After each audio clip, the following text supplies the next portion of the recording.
여러분들은 혹시 65세 퇴직 이후에 매달 연금 200만 원 정도가 들어온다면 남은 노후를 여유롭게 살 수 있다라고 생각들 하고 계시나요? 막연하게 그 정도면 살 수 있지 않을까라고 생각하셨다면 오늘 영상 진짜 끝까지 보셔야 합니다. 우리에게는 아직 먼 이야기라고 생각했던 그 노후가 생각보다는 훨씬 더 빠르고 압박감 있게 다가오고 있는데, 이 사실을 인지하지 못하고 계신다면 아마 은퇴할 때쯤에는 진짜 크게 힘들어질 수 있습니다. 지금까지 미래 계획을 아예 안 해보신 분들이나 아직은 먼 이야기라고 생각하신 분들께 퇴직 후에는 어떤 상황이 생기는지 제가 오늘 영상에서 생생하게 알려드리도록 하겠습니다. 바로 시작하겠습니다.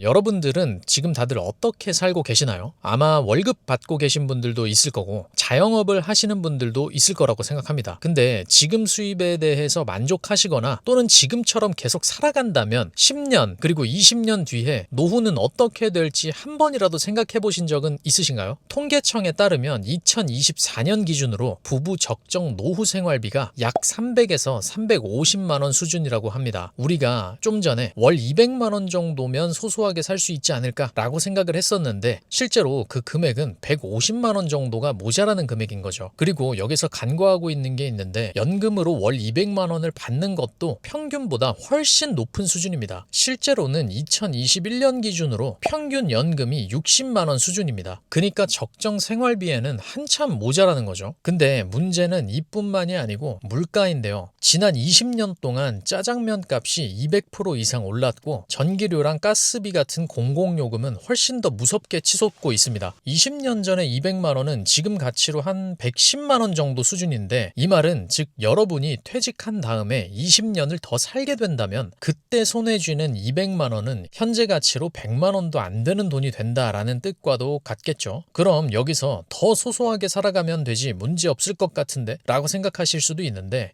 여기에는 진짜 큰 결정타 하나가 남아 있습니다. 그게 뭐냐면 65세 이후부터 급격하게 늘어나는 의료비인데요. 통계에 따르면 의료비 절반 이상이 65세 이후에 사용된다라는 통계가 있습니다. 그러니까 연금을 200만 원 받는다라고 가정했을 때 약값이나 병원비 같은 걸 빼고 나면 이제 남는 금액으로 생활비를 사용해야 되는데, 그 생활비가 거의 없는 수준이다라고 생각하면 되겠죠. 그럼 여기서 이렇게 생각하시는 분들도 계실 거예요. 나는 국민연금 많이 부었으니까 괜찮아 라고 생각하실 수도 있는데, 현재 국민연금 평균 수령액이 위에서도 말씀드렸다시피 60만 원대입니다. 그러니까 소득이 높았던 분들도 150만 원을 넘기기가 진짜 쉽지가 않은 거죠. 그러면 이렇게 연금으로는 생활할 수가 없을 때 우리가 가지고 있던 자산을 팔아서 거기에서 생활비를 충당하거나 뭐 할 텐데요. 그렇게 되면 내 통장의 잔고가 줄어드는 속도가 내 숨이 멎는 속도보다 훨씬 더 빠를 수도 있다라는 겁니다. 그러면 노후는 아마 지옥이 되겠죠. 그렇다고 자녀들에게 손을 벌리자니까 자녀분들은 그때쯤 되면 아이들을 키우느라 정말 빠듯하게 세상을 살아가고 있을 겁니다. 그렇다고 내가 갖고 있는 가장 큰 자산인 집을 팔자니 당장 잠잘 곳도 없어지는 게, 이게 이러지도 저러지도 못하는 상황이 생긴다라는 거죠. 그러면 우리는 여기에서 어떻게 해야만 노후를 대비할 수 있을까요? 이럴 때일수록 우리에게 필요한 건 큰 덩어리의 목돈이 아니라 계속해서 들어오는 현금 흐름입니다. 그러니까 한마디로 자산의 형태를 바꿔야 한다라는 것인데요. 이미 현명하신 분들은 나이가 들어가는 속도에 맞춰서 자산의 형태를 대부분 현금 흐름 자산으로 바꿔 놓습니다. 현금 흐름 자산이라는 게 크게 세 가지가 있는데, 첫 번째 배당주, 두 번째 월세 받는 건물, 그리고 세 번째 지속 가능한 근로소득, 즉 사업체입니다. 내가 없어도 돌아가는 사업체를 뜻하는 거죠. 결국엔 핵심은 내 자산이 나 대신 일하게 만드는 구조를 퇴직 전에 완성해 놨느냐 아니면 완성해 놓지 못했느냐라는 것입니다. 기대 수명이 늘어난 지금은 65세 퇴직이 끝이 아니라 또 다른 30년의 시작이다라고 저는 생각합니다. 그 남은 30년을 연금 200만 원으로 버티면서 살지, 아니면 미리 준비한 현금 흐름으로 하고 싶은 일을 하면서 자유롭게 살지, 이 선택은 결국엔 여러분의 몫입니다. 그래서 여러분들한테 꼭 해드리고 싶은 말은, 지금이라도 내 연금이 얼만지, 그리고 물가가 얼마나 올라서 내가 어느 정도를 받아야 생활이 가능한지 이걸 숫자로 확인해 보시고 계산해 보셔야 된다라는 겁니다. 그리고 만약에 계산을 해봤는데 부족하다, 그렇다면 지금부터라도 내 삶을 지켜줄 수 있는 현금 흐름 시스템을 만들어 놓을 준비를 해야 된다라는 겁니다. 그럼 여기서 이런 생각이 드실 수도 있을 거예요. 아, 그건 알겠는데 그래서 도대체 뭐로 노후 준비를 해야 되는데, 뭐 이런 질문들 분명히 하실 텐데, 제가 아까 위에서 말씀드린 세 가지 중에서 하나를 선택하시거나 아니면 또 내가 뭐 다른 방향으로 현금 흐름을 만들 수 있는 시스템이 있다라고 한다면 그걸 적극적으로 활용하셔도 좋다라는 겁니다. 결론적으로 포인트는 내가 일을 하지 않아도 계속해서 돈이 들어오는 그 시스템을 만들어 놓으면 된다라는 겁니다. 저는 퇴직한 다음에 노후를 어떤 방식으로 준비할지 이미 몇 년 전에 답을 내렸고 그 결과가 바로 상가로 월세받기였습니다. 그래서 저는 현재 일하지 않고도 매달 들어오는 수백만 원의 월세로 충분한 현금 흐름을 만들어 놓은 상태입니다. 만약에 여러분들이 월세 시스템으로 노후 대비를 하고 싶다라고 생각하신다면 그게 어떻게 가능한지, 어떤 방식으로 공실 없이 꾸준하게 월세를 받을 수 있는지, 뭐 이 과정을 전부 뜯어서 누구나 따라할 수 있게 쉽게 정리해 둔 게 제 강의가 있는데 이걸 한번 들어보시는 걸 추천드립니다.